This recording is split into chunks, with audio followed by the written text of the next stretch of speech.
I'm Ben Tulo.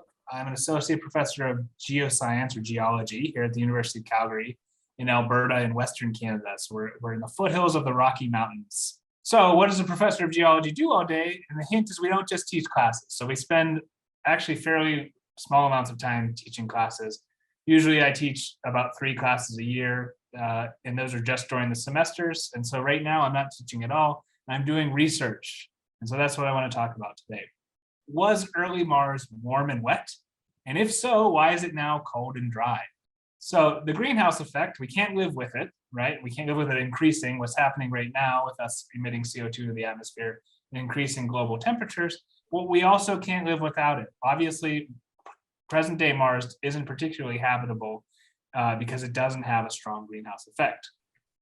So introducing Curiosity rover, the Mars Science Laboratory Curiosity rover. It was launched about 10 years ago now and has slowly been climbing this mountain in the center of Gale Crater, where we now have great evidence that there was an ancient lake. And as we're going up and up and up this mountain in the center of Gale Crater, we're getting to younger and younger and younger rocks. So the oldest rocks are down here at the bottom. Those are deposited 3 or 4 billion years ago. And then they are getting younger as we climb this mountain in Gale Crater. And so this is an old news story, but still a very important one, that this Curiosity rover discovered evidence of freshwater Mars lake. So a lake on Mars approximately 3 or 4 billion years ago on the planet. And so when you look at this and you say, why does this ancient Martian rock look like it has warts?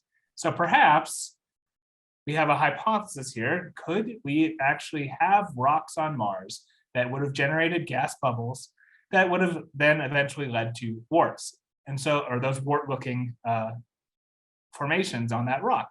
And so what we did was we put some water into a big glass beaker like this, and we wrapped it in foil because iron will oxidize, will turn into rust if we let light shine on it whenever it's in a solution. And then we ran an experiment by increasing the pH or by just changing the chemistry slightly. And we precipitated this stuff, this blackish stuff here. What that means is that when we precipitated that black stuff, we made the mineral magnetite. I'm sure everyone's familiar with magnetite. And when we made magnetite, we oxidized iron, made it hydrogen gas.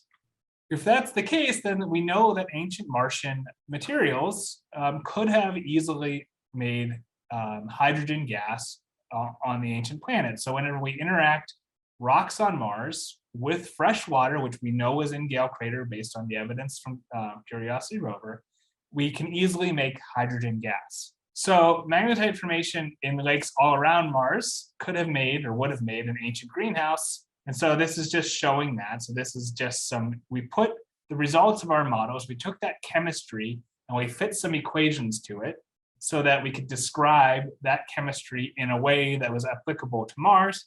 And by doing so, we showed that you can have hydrogen accumulating in ancient Mars into the atmosphere and then warming the planet.